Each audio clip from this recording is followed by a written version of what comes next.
কৃষকের গরু চুরি করে দলীয় কর্মী সমর্থকদের জন্য বিরিয়ানি ভোজের আয়োজন করেছিলেন ইউনিয়ন বিএনপি নেতা।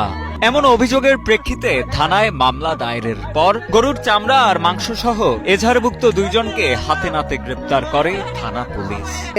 একটা চেতন পায়ে দেখি আমাদের গোলঘরের দরজা খোলা, দৌড়ে গলে ভিতরে ঢুকে দেখি আমাদের গরু নাই। পরে অনেক চিল্লাচিল্লি করা পরে লোকজন আইসে আমরা খোঁজাখুঁজি করছি, খোঁজাখুঁজি করে গরু কোথাও নাই। কয়রা বাজার ঢুকছি, ঢুকে দেখি মুক্তা চৌধুরীর বাড়িতে অনেক লোকজন, কুড়ালের কুবর শোনা যায়। চতুর্মিলে কাটা করা বেড়া, আমি বেড়া ফাঁক করে দেখি ওখানে গরু কাটতেছে। 11 জানুয়ারি জামালপুরের মাদারগঞ্জ উপজেলার আদারভিটা ইউনিয়ন বিএনপির সাধারণ সম্পাদক মোহাম্মদ মাহমুদুল হাসান চৌধুরী মুক্তা এবং তার স্ত্রী জেলা মহিলা দলের অর্থ ও গবেষণা বিষয়ক সম্পাদিকা লায়লা খাতুন ইতির বিরুদ্ধে গরু চুরির অভিযোগ তোলেন পার্শ্ববর্তী ইউনিয়নের কৃষক এফাজ মণ্ডল। গরু মুক্তা চৌধুরী কাইরা নিজে জব করছে শুনলাম, শোনার পরে কষাই ধরছি করলে মুক্তা চৌধুরী নিজে জব করছে।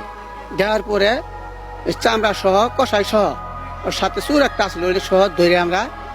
গরুর মালিক কৃষক এফাজ মণ্ডলের অভিযোগ, গত 10 জানুয়ারি দিবাগত রাতে তার গোয়ালঘর থেকে গরু চুরি করেছেন বিএনপি নেতা মোহাম্মদ মাহমুদুল হাসান চৌধুরী মুক্তা।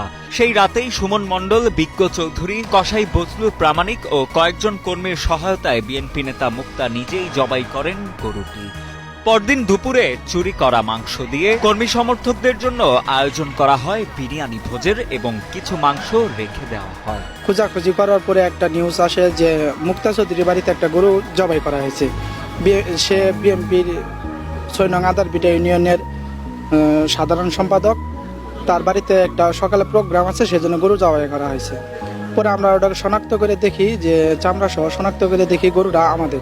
এ বিষয়ে 12 জনের নাম সহ অজ্ঞাত আরো কয়েকজনকে এজাহারভুক্ত করে থানায় মামলা দায়ের করেছেন ভুক্তভোগী কৃষক এফাজ মণ্ডল। আমরা দেন কৃষক লোক, আমরা মনে কৃষি কাজ করে খাই, আমার খুব দুঃখের বিষয়। মনে হয় আমরা বছর শেষে 2টা গরু পালি, 2 লাখ, 1 লাখ, 1.5 লাখ করে টাকা বেশি।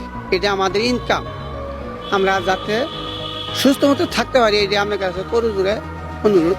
এদিকে চোরাই গরুর মাংস দিয়ে ভুরিভোজের বিষয়টি নিয়ে থানায় অভিযোগ দায়ের করা হলে ঘটনাস্থলে গিয়ে গরুর চামড়া ও মাংস সহ 2 জনকে গ্রেপ্তার করে পুলিশ। তবে থানা পুলিশের উপস্থিতি টের পেয়ে গা ঢাকা দেয় অভিযুক্ত ইউনিয়ন বিএনপি নেতা মুক্তা ও তার স্ত্রী ইতি। বাকিদের গ্রেপ্তারেও পুলিশের প্রচেষ্টা অব্যাহত রয়েছে বলে জানান মাদারগঞ্জ সার্কেলের সহকারী পুলিশ সুপার মোহাম্মদ সাইদুর রহমান। আমাদের গ্রেপ্তার 2 জন, বাকি আসামি গ্রেপ্তার অভিযান চলছে, আশা করি অচিরেই বাকিরা গ্রেপ্তার হবে। অভিযুক্ত ইউনিয়ন বিএনপি নেতা মুক্তাকে দলীয়